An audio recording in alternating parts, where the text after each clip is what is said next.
बिस्मिल्लाहिर्रहमानिर्रहीम। अस्सलाम वालेकुम स्टूडेंट। आज हम स्टैट 408 का लेक्चर नंबर 2 करेंगे। इसमें हम बेसिकली बात करेंगे CRD के बारे में, कंप्लीट रेंडमाइज डिज़ाइन के बारे में।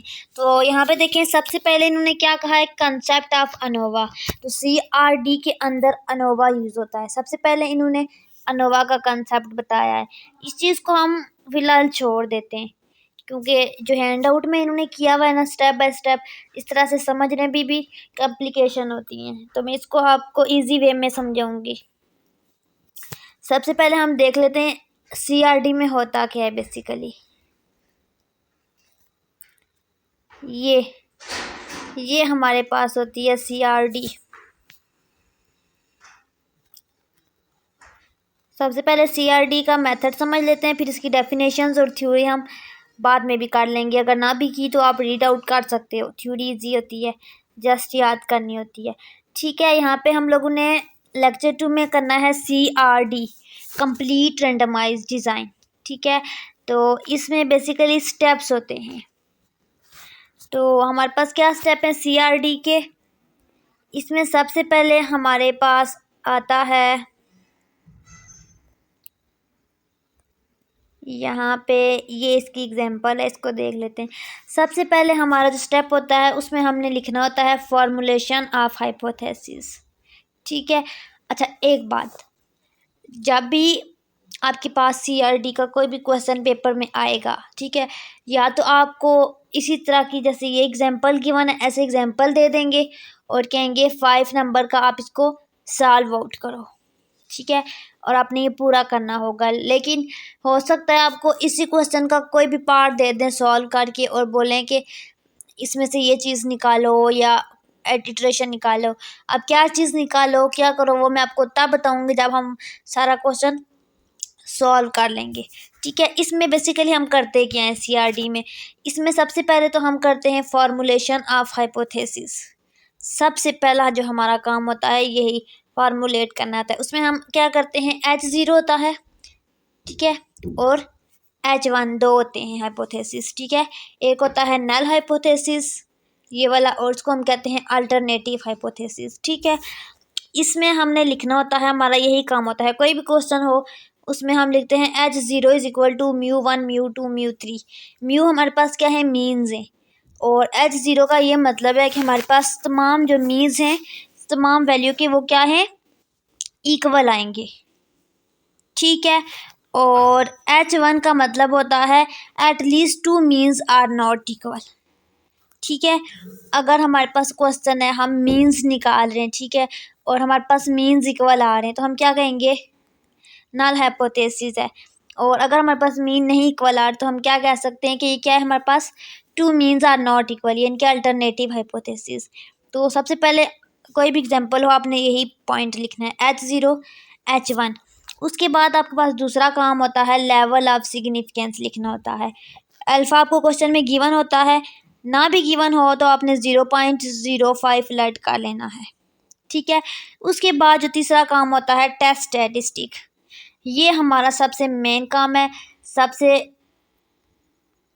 लेंथी काम है, और इसी में कैलकुलेशन होती है, और ये थोड़ा सा आपको समझने में भी शायद मुश्किल हो, लेकिन मैं कोशिश करूँगी कि आप इजीली इसको समझ सको। फिर उसके बाद आपने करना क्या होता है, क्रिटिकल रीजन होता है उसके बाद। ठीक है, चौथा स्टेप, और लास्ट में आपने कंक्लूजन देनी होती है कि आपने क्या कंक्लूड किया इस पूरी एग्जाम्पल से। ठीक है, अब हम 1 बाय 1 इसको सॉल्व करते हैं। यहाँ पे देखें, सबसे पहले तो आपको मैंने बता दिया है, हाइपोथेसिस का बता दिया मैंने आपको, लेवल ऑफ सिग्निफिकेंस का भी बता दिया है, और नेक्स्ट स्टेप क्या था, टेस्ट स्टैटिस्टिक। इसमें हमारे पास CRD में आपसे EMCQs पूछते हैं कि CRD में आपका कौन सा टेस्ट यूज़ होता है, तो आपने बोलना है F टेस्ट। ठीक है, अब बेसिकली यहाँ पे हमारे पास क्या है, F टेस्ट है, और F टेस्ट किसके इक्वल होता है, MS treatment divided by MS error. MS का मतलब होता है मीन स्क्वायर, और मीन स्क्वायर ट्रीटमेंट और मीन स्क्वायर एरर। ठीक है, अब आपने ये निकालना है, तो ये चीज़ कैलकुलेट करने के लिए MS treatment divided by MS error यानी कि F टेस्ट, इसके लिए हमें टेबल बनाना पड़ता है। ठीक है, वही टेबल जो इन्होंने सबसे पहले टॉप पे बता दिया है। तो तीसरा काम हम कर लेते हैं। ये देखिए, जहाँ पे इन्होंने लेक्चर 2 स्टार्ट किया है उन्होंने सबसे पहले यही चीज़ समझाई थी, कंसेप्ट ऑफ अनोवा। तो आपको अनोवा टेबल बनाना पड़ता है, ठीक है, और उसी टेबल को सॉल्व आउट करते करते हम वहाँ से एफ की वैल्यू निकालते हैं, ठीक है। अब हम देखते हैं कंसेप्ट ऑफ अनोवा है क्या बेसिकली। इसमें हमारे पास क्या होता है, इक्वालिटी होती है ऑफ 3 और मोर पॉपुलेशंस मीन्स। जो हमारे पास मीन्स होते हैं उनमें उनके दरमियान हमारे पास इक्वालिटी होती है 2 और मोर, या 3 हूँ या 3 से ज़्यादा हूँ, ठीक है। जैसा कि यहाँ पे कह रहे हैं कि ये चीज़ मैं आपको बता चुकी हूँ कि ये H0 हमारे पास नल हाइपोथेसिस है और अल्टरनेटिव हाइपोथेसिस है। नल हाइपोथेसिस में हमारे पास बेसिकली मीन जो होते हैं इक्वल होते हैं और अल्टरनेटिव में नहीं इक्वल होते हैं। यहाँ पे आपके पास मीन 1 2 3 से लेकर n तक कितने भी हो सकते हैं। आपने देखना एग्जाम्पल में आपके पास 1 है 2 है 3 है, ठीक है। अच्छा, नेक्स्ट कंडीशन क्या कह रहे हैं, इफ़ H0 इज़ रिजेक्टेड, ठीक है। क्या कह रहे हैं, इफ़ H0 इज़ रिजेक्टेड, ठीक है। कह रहे हैं कि ये वाली कंडीशन जब रिजेक्ट हो जाती है इनके, तो इसमें क्या, इस कंडीशन में बेसिकली क्या कह रहे हैं कि मीन इक्वल हैं, तो रिजेक्ट कर रहे हैं, यानी कि मीन इक्वल नहीं है। जब मीन इक्वल नहीं होंगे तो हम इस केस को रिजेक्ट कर देंगे और इसको एक्सेप्ट करेंगे। इन दोनों में से एक एक्सेप्ट होगा, एक रिजेक्ट होगा, ठीक है। और तब हमने क्या कंक्लूड किया कि मीन आर डिफरेंट, यानी कि मीन इक्वल नहीं है, ये वाली कंडीशन सेटिस्फाई नहीं है। और फिर हम क्या करेंगे, इस कंडीशन को रिजेक्ट कर देंगे और फिर H1 वाली कंडीशन को एक्सेप्ट कर लेंगे। अगर X1 वाली कंडीशन H1 वाली एक्सेप्टेबल है तो H0 वाली को रिजेक्ट कर देंगे। ये समझ आ गई है। उसके बाद इन्होंने अब अनोवा टेबल के बारे में, अनोवा के बारे में बेसिकली समझाया हुआ है कि ये होता क्या है। ये वैसे इतना पूछते नहीं, MCQs में पूछ सकते हैं। बेसिकली हमारा वर्क जो है कैलकुलेशन से स्टार्ट होता है। ये इसके 3 पॉइंट्स हैं, ठीक है, कि अपने याद रखने हैं। वेरिएंस को सिग्मा स्क्वायर से डोनेट करते हैं, ये देखें। इसके बाद आपने ये बात याद रखनी है, note that if H0 is true, यानी कि जो हमारे पास नल हाइपोथेसिस है जिसमें हम कह रहे थे कि मीन इक्वल हैं, अगर वो हमारे पास ट्रू है तो हमारे पास सैम्पल मीन क्या है, क्लोज है, because there is only one sampling distribution of X dash. X dash क्या होता है, मीन को बोलते हैं, ठीक है। और इफ़ H0 इज़ फॉल्स, अगर हमारे पास जब फॉल्स है तो तब क्या होंगे, डिफरेंट सैम्पलिंग डिस्ट्रीब्यूशन है, ठीक है। मैंने आपको बता दिया था ना, क्लोज हैं, इनके सेम जगह से आ रहे हैं तो क्लोज हैं, ठीक है। और H1 वही कंडीशन है ये दोनों। अच्छा, जब ये चीज़ें आपको बाद में मैं समझाऊंगी, सबसे पहले तो अनोवा टेबल बना लेते हैं, ठीक है।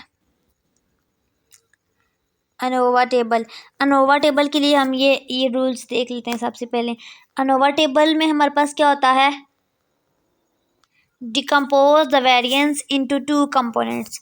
पूरा लेक्चर कवर आउट करने के बाद मैं आपको एक दफ़ा फिर से शॉर्टकट में रिवाइज करवाऊंगी तो ताकि आपको ये क्लियर हो जाए।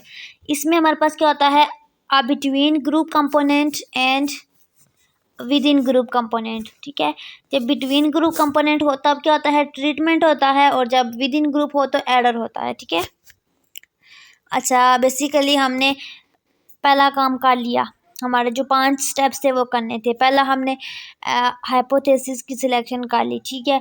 फिर हमने लेवल ऑफ सिग्निफिकेंस कर लिया। अब हम तीसरा काम करें, कौन सा काम करें, एफ टेस्ट करें, ठीक है। तो एफ टेस्ट के लिए हमें अनोवा टेबल बनाना है। तो अनोवा टेबल बनाने के लिए हम कुछ चीज़ें वो देख रहे हैं, ठीक है। तो यहाँ पे ये सारी चीज़ें जो अनोवा के अंदर यूज़ होंगी, अनोवा टेबल के, उनके बारे में कुछ ये डेफिनेशंस गिवन है, ठीक है। तो यहाँ पे देखें, ये है अनोवा टेबल, बेसिकली ये अनोवा टेबल होता है। इसमें हमारे पास क्या है, CRD के लिए अनोवा टेबल है। इसमें सबसे पहले हम लिखते हैं टॉप पे सोर्स, ये आपने याद रखना है, सारा आपने याद करना है। फिर हम लिखते हैं degree of freedom, DF। SS का मतलब होता है सम ऑफ स्क्वायर, MS का मतलब होता है मीन ऑफ स्क्वायर, ठीक है। ये आप लिख लें। आपको जो बेटर लगे। देखें ये सारे स्टेप कर रहे हैं और एट द एंड हमारे पास क्या निकल रहा है, एफ निकल रहा है। एफ टेस्ट हमने कर लिया है, तो यही आपने एफ टेस्ट करना है। इसके लिए हम अनोवा टेबल बना रहे हैं। तो सबसे पहले आपने करना है source, degree of freedom, sum of square, mean square और एफ टेस्ट। अब यहाँ पे आपने लिखना क्या है बेसिकली, आगे जितने भी हम लेक्चर करेंगे उन सब में यही 5 स्टेप होंगे। जस्ट उनकी कैलकुलेशन में डिफरेंस होगा, उनके मेथड में थोड़ा डिफरेंस होगा, ठीक है। इस चीज़ को थोड़ा ध्यान में रखना है। जो हमारे पास सीआरडी है उसमें हमारे पास सोर्स 2 होते हैं, ठीक है। ट्रीटमेंट होगा एक और एक एरर होगा। ऊपर हमें ट्रीटमेंट की ये सारी जो थ्योरी है ये आपने खुद रीड आउट कर लेनी है, इसमें टाइम भी वेस्ट करने वाली बात है। ये सारी डेफिनेशंस हैं और ये कि ट्रीटमेंट क्या है, एरर क्या है, ठीक है। तो यहाँ पे ट्रीटमेंट और एरर 2 आते हैं सोर्स जस्ट, और यहाँ पे एंड में टोटल आ जाएगा।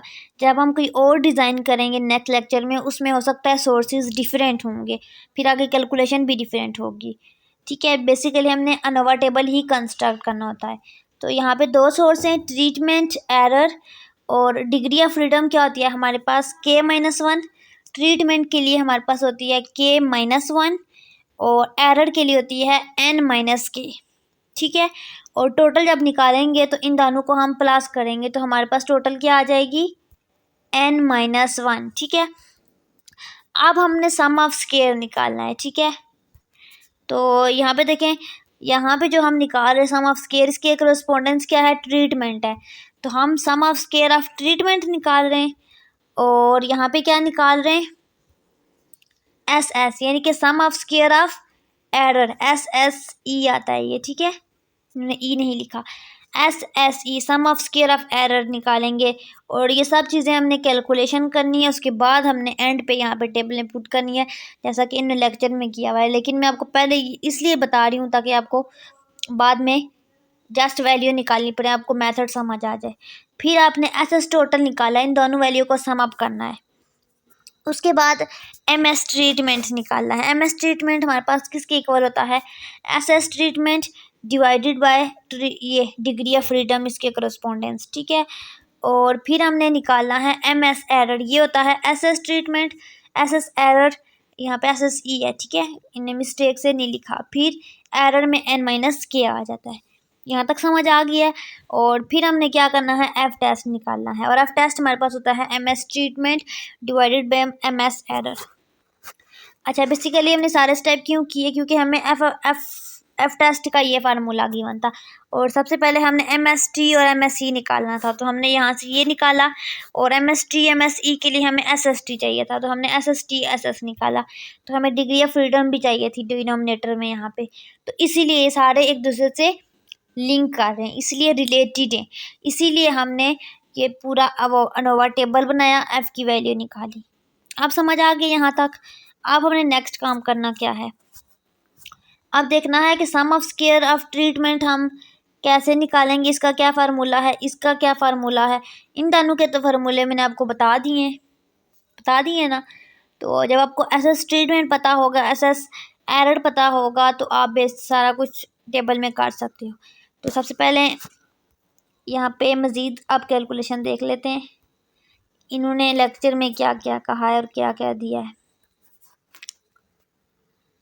यहाँ से हम पढ़ रहे थे। अच्छा, नेक्स्ट में इन्होंने बात की है MS ट्रीटमेंट, ये mean square due to treatment, mean square treatment, और MST इसको कहते हैं। तो इन्होंने MSTR से डोनेट किया हुआ है, MST भी होता है MSTR भी एक ही बात है। और इसमें हमारे पास फार्मूला होता है summation N X mod minus X dash का स्क्वायर डिवाइडेड बाई K-1, ये इसका फार्मूला आता है।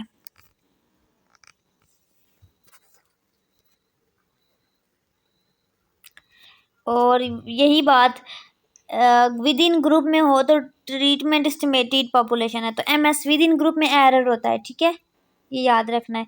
तो MS एरर निकालना है अब हमने। तो MS एरर हमारे पास होता है summation N-J-1 divide by N treatment minus K, इसका फार्मूला है। उसके अलावा एफ टेस्ट की बात हो रही है कि एफ टेस्ट में बेसिकली हमने एफ टेस्ट निकालने के लिए अनोवा टेबल बनाना है और सारा वही।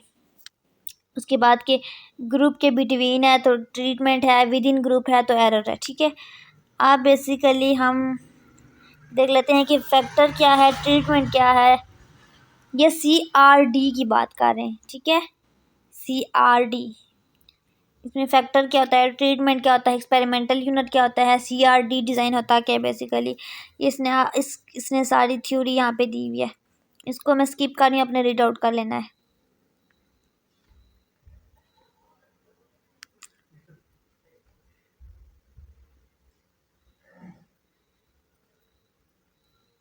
यहाँ पे CRD की एडवांटेजेस आपने करनी है, डिसएडवांटेजेस करनी है, ये आ जाता है क्वेश्चन में। ये इसकी एडवांटेजेस क्या है, ये फ्लेक्सिबल डिज़ाइन है और इसमें जो है नंबर ऑफ़ ट्रीटमेंट्स जो होते हैं वो लिमिटेड होते हैं, बहुत ज़्यादा लेंथी नहीं होते, जबकि आगे जो हम करेंगे वो ज़्यादा लेंथी होंगे। ठीक है, नेक्स्ट जो है statistic analysis is simple compare to other design. जो अदर डिज़ाइन हम आगे करेंगे ना नेक्स्ट लेक्चर्स में, उनके कोरस्पॉन्डेंस ये जो होता है ना ये सिंपल होता है। Loss of information due to, अच्छा इसमें स्मॉल डाटा होता है, इसकी वजह से हमारे पास इंफॉर्मेशन का लॉस होता है, यानी कि हमें कम इंफॉर्मेशन मिलती है। और इसका डिसएडवांटेजेस क्या है कि ये होमोजीनियस नहीं होते। ठीक है, और टेस्ट का लीस्ट इफिशिएंट डिज़ाइन होता है। Not suited for large number of treatments, large number of treatment इसमें नहीं कर सकते हम। ठीक है, एक्सपेरिमेंटल लेआउट, अच्छा नंबर ऑफ कह रहे हैं कि अगर हमारे पास एक्सपेरिमेंटल लेआउट क्या होती है, अगर हमें कह रहे हैं कि हमारे पास 4 ट्रीटमेंट हैं। ठीक है, तो नंबर ऑफ़ रिप्लिकेशन कितनी होंगी 3, क्योंकि हमारे पास ट्रीटमेंट क्या होता है, नंबर ऑफ़ रिप्लिकेंट्स क्या होते हैं, ट्रीटमेंट -1, ट्रीटमेंट में से -1 करते जाएंगे तो रिप्लिकेशन आएगी। तो ट्रीटमेंट 4 है तो 4 - 1 हमारे पास क्या हो जाएगा 3। ठीक है, और अगर आपने एक्सपेरिमेंटल यूनिट निकालना है तो इसी 4 को और इसी 3 को आपने मल्टीप्लाई करना है। MCQs बहुत ज़्यादा पूछते हैं घुमा फिरा के, तो आपने यहाँ पे देखना है, इस चीज़ को गौर से देखें। नंबर ऑफ़ ट्रीटमेंट हमारे पास 4 हैं, तो रिप्लिकेंट अगर आपको कह रहे हैं निकालें रिप्लिकेशंस। ठीक है, तो 4 - 1 3 हो जाएगा। और अगर आपको कह रहे हैं कि एक्सपेरिमेंटल यूनिट निकालें तो आपने इनको मल्टीप्लाई करना है। MCQs आपको गिवन होंगे, क्या पता आपको ट्रीटमेंट दे दें और कहें रिप्लिकेशन फाइंड करें, और आपको ऑप्शन में 12 भी दे दें, 3 भी दे दें, 1 भी दे दें, क्योंकि आंसर मिलते जुलते देंगे। तो आपका कंसेप्ट क्लियर होना चाहिए। नेक्स्ट, ये इन्होंने एक टेबल बनाया है जिसमें हमारे पास क्या है, नंबर ऑफ़ ट्रीटमेंट कितने हैं, 4 हैं। ट्रीटमेंट क्या होती हैं, ये रोज़, इनको हम ट्रीटमेंट कहते हैं। यहाँ पे कितनी रोज़ हैं, 1 2 3 4। ठीक है, तो ये कह रहे हैं हमारे पास 4 ट्रीटमेंट हैं, 4 रोज़ हैं, और रिप्लिकेशंस हमारे पास होती है 4 - 1, तो आ जाएगी 3, ये 1 2 3। ठीक है, एक्सपेरिमेंटल यूनिट में हम इन दोनों को मल्टीप्लाई कर देंगे तो 12 आ जाएगा। यहाँ से हम डिग्री ऑफ फ्रीडम निकाल लेंगे। ठीक है, अच्छा एक प्रॉपर एग्जांपल है, अब इसको हम सॉल्व आउट करते हैं।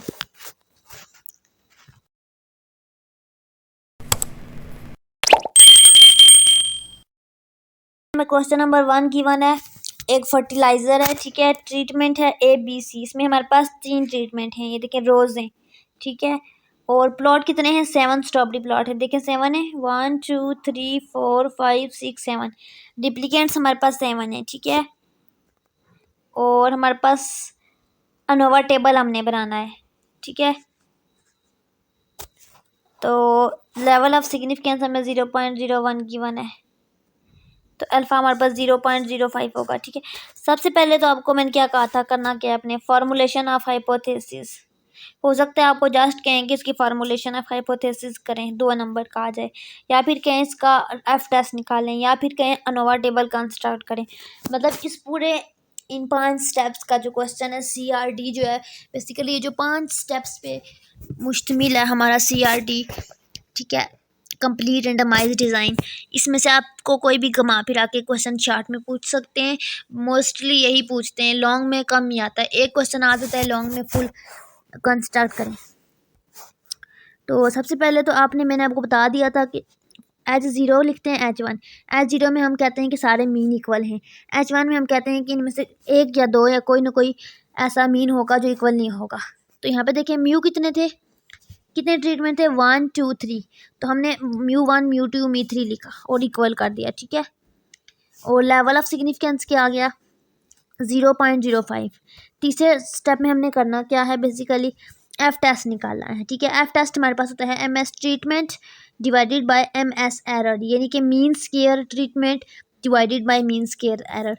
अब सबसे पहले तो यहाँ पे देखें ट्रीटमेंट हमारे पास कितने हैं, T1 143।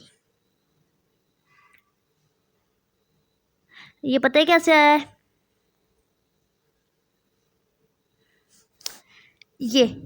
ये T है, A वाला जो है ना ये ट्रीटमेंट है सारे B, इसको हम कहते हैं T1, इसको हम कहते हैं T2 और C को कहेंगे T3, ठीक है, सारी रोज में। तो इस T1 के सारे एलिमेंट्स को हम प्लस करेंगे यहाँ पे, तो जो भी आंसर आएगा हम इसको कहेंगे T1।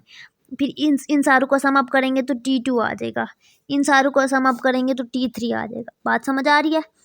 इसी तरह हमने T निकाल लिया, और अगर हमने ओवरऑल T निकालना है, जस्ट हमें T चाहिए, ठीक है। तो तब हमने क्या करना है, तब हमने इनको सम अप करना है। इन सारे ट्रीटमेंट को हम सम अप करेंगे तो हमारे पास ओवरऑल T आ जाएगा। बेसिकली ये सारा हम काम क्यों कर रहे हैं, क्योंकि हमें क्या चाहिए, अनोवा टेबल में देखें, अनोवा टेबल यहाँ पे ये इसका अनोवा टेबल है, ठीक है। इसमें हमें ट्रीटमेंट चाहिए, एरर चाहिए और टोटल चाहिए। इन्होंने थोड़ा सा टेबल को थोड़ा उल्टा कर दिया है। पहले जो मैंने आपको बताया था डिग्री ऑफ फ्रीडम बताया था, sum of square mean square F, इन्होंने डिग्री ऑफ फ्रीडम को बाद में लिख लिया, SS को पहले लिख लिया। तो इस चीज़ से कोई फ़र्क नहीं पड़ता। सबसे पहले इनको यहाँ पे चाहिए सम ऑफ स्क्वायर, यहाँ पे ये चीज़ चाहिए। ट्रीटमेंट के लिए SST और SSE ये दोनों चाहिए। तो इनको कैलकुलेट करने के लिए सारी ऊपर वाली जो हमने कैलकुलेशन किया ना वो है। अच्छा K-1 हमारे पास 2 आया है, K हमारे पास 3 था, 3 ट्रीटमेंट थे ना, तो 3 डोज थी, तो 3 - 1 2, ठीक है। और हमारे पास नंबर क्या आ गया, N - K आ गया, 18 आ गया, 20 - 2 18 आ गया। नंबर हमारे पास 20 थे टोटल, तो हमारे पास 2 माइनस हुए, तो सॉरी नंबर हमारे पास K हमारे पास 3 थे, ठीक है।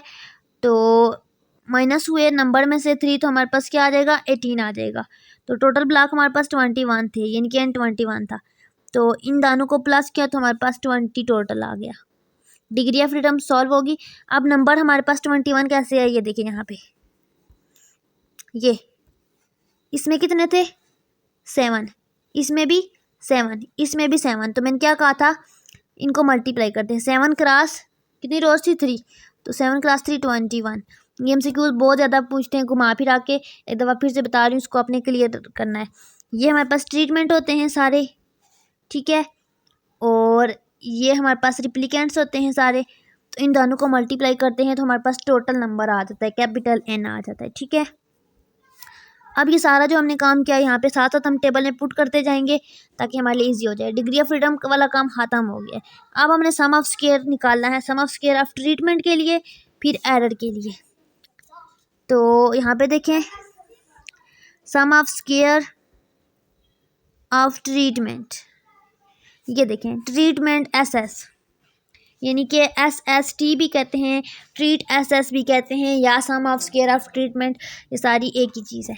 ये बेसिकली हमारे पास इसका फार्मूला है। इसमें हम करते क्या हैं, ये इसका फार्मूला है, समेशन T का square divided by N - CF। अब N आपको पता है नंबर्स हैं, ठीक है, और CF हमारे पास होती है कम्युलेटिव कोरेक्टर फैक्टर, कोरेक्टर फैक्टर होते हैं, स्टैट में कोरेक्टर फैक्टर है ये। और T हमारे पास ट्रीटमेंट है। तो T स्क्वायर हमने निकाला है। सबसे पहले हमें इसके लिए CF पता होना चाहिए और T स्क्वायर पता होना चाहिए। तो यहाँ पे देखें सबसे पहले तो हमारे पास सी एफ होता है टी बाई एन, तो मैंने आपको बता दिया ये टी हमने निकाल लिया था, टी बाई एन करना है, तो N21 था हमारे पास, तो इससे हमारे पास सी एफ आ गया ये। ठीक है, यहाँ पे सी एफ पुट कर देंगे और सॉरी ये यहाँ पे पुट कर देंगे सी एफ, और T square divided by N कैसे आएगा। टी स्केयर हमारे पास क्या है, यहाँ पे देखें सी एफ आ गया हमारे पास, ये हमारे पास सी एफ आ गया, कोरेक्टर फैक्टर आ गया, और एन हमारे पास 21 आ गया। ठीक है, वही मैं आपको बता चुकी हूँ एन कैसे आया है। कोरेक्टर फैक्टर आ गया, और टोटल एसेस क्या है हमारे पास, एक्स आई जे माइनस सी एफ का स्केयर, यानी कि एक्स वाली टर्म का स्केयर लेना है और उसको सब्ट्रैक्ट करना है कोरेक्टर फैक्टर से या कोरेक्शन फैक्टर से। तो ये हमने कोरेक्टर फैक्टर निकाल लिया, और एक्स हमारे पास जो जो भी है ना उसको सम अप करके उसका स्केयर लेना है। एक्स आई जे का स्केयर है, होल स्केयर नहीं है। ठीक है, एक्स आई जे हमारे पास क्या है, ये वाला 24 का स्केयर प्लस 18 का स्केयर प्लस 18 का स्केयर प्लस 29 का स्केयर प्लस 22 का स्केयर 15 का स्केयर, इन सारों को सम अप किया तो हमारे पास एक्स आई जे स्केयर होता है ये। ठीक है, अब हमने सी एफ निकाल लिया, अब हमने क्या करना है, टोटल एस एस निकालना है, और वो किसके इक्वल होता है, summation T square N minus C F, ये मैं आपको बता चुकी हूँ। यहाँ से हमने एस एस स्ट्रीट निकाल लिया, इसी तरह हमने एस एस स्ट्रीट को टेबल में यहाँ पे पुट कर दिया, जो हमारे पास आंसर आया ये। अब हमने नेक्स्ट क्या करना है, एस एस एरर निकालना है। तो एस एस एरर का भी एक फार्मूला है, एस एस एरर का फार्मूला है यहाँ पे ये total S S minus street S S. अच्छा, जो हमने यहाँ पे टोटल एस एस निकाला है वो हमें पिछले टॉपिक में ज़रूरत नहीं था, सम ऑफ स्केयर निकालने के लिए, एस एस स्ट्रीट के लिए ज़रूरत नहीं था। एस एस स्ट्रीट का जस्ट ये फार्मूला था, हमने सॉल्व कर लिया था, लेकिन हम एस एस टोटल हमने क्यों निकालना था, क्योंकि एडर में यूज़ हो रहा है टोटल। ठीक है, तो यहाँ पे देखिए एस एस टोटल मैंने आपको बता दिया, टोटल का फार्मूला एक्स कंपोनेंट को हम सम अप करते हैं ये, और इसका आंसर हमारे पास ये आया, ये वाला आंसर हमने यहाँ पे पुट किया, माइनस एस एस स्ट्रीट का जो आंसर अभी हमने निकाला है ये, इन दोनों को सब्ट्रैक्ट किया और हमारे पास एस एस एरर आ गया। अब हमने एस एस एरर की वैल्यू को यहाँ से एरर में पुट किया, और फिर यहाँ पे इन दोनों को प्लस करके सम अप करके टोटल में लिख दिया। अब हमने करना क्या है, एम एस निकालना है, तो इस वैल्यू को और डिवाइड बाय इस वैल्यू को कर दिया। फिर इसी तरह आपने एरर के लिए करना है, तो ये 18 ये 587 डिवाइड बाई 18 आ गया। ठीक है, इसी तरह फिर हमने इन दोनों वैल्यू को डिवाइड किया और हमारे पास एफ टेस्ट आ गया। अब एफ टेस्ट हमारे पास बेसिकली आया क्या है, 24 आया है। ठीक है, अब हमने एफ टेस्ट निकाल लिया, स्टेप 3 हमारा कंप्लीट हो गया। नेक्स्ट हमने यहाँ पे करना है स्टेप कंक्लूजन। अच्छा, ये क्रिटिकल रीजन है, यहाँ पे देखें ये क्रिटिकल रीजन की लाइन थी, इन्होंने कंक्लूजन में क्रिटिकल रीजन ऐड कर लिया और साथ ही कंक्लूजन बना लिया, और ये कंक्लूड जो हमने किया वो इकट्ठे लिख लिया दोनों स्टेप्स को। अच्छा, क्रिटिकल रीजन में बेसिकली क्या होता है, 24 लेस देन 3.55। अच्छा, हमारे पास बेसिकली ये वैल्यू होती है 3.55। ठीक है, ये आपने ध्यान में रखनी है 3.55। अगर तो हमारे पास ये वैल्यू देखेंगे कैसी है, देखिए 24 बड़ा है, यानी कि जो एफ टेस्ट हमने निकाला है वो हमारी जो वैल्यू थी ना सी आर डी के लिए 3.55 उससे बड़ा हो गया है, ग्रेटर हो गया है। तो इस केस में हम क्या करते हैं, जब बड़ा हो जाए तो हम H0 को रिजेक्ट कर देते हैं। ठीक है, और जब रिजेक्ट करते हैं तो उस केस में क्या होता है, H0 का केस में क्या होता है कि मीन्स आर इक्वल, तो यानी कि हमने उस चीज़ को रिजेक्ट कर दिया तो फिर मीन्स नॉट इक्वल होगा। तो हमने कंक्लूड में यही बताना है कि क्या चीज़ है, तो आपने बता देना है मीन इज़ नॉट इक्वल।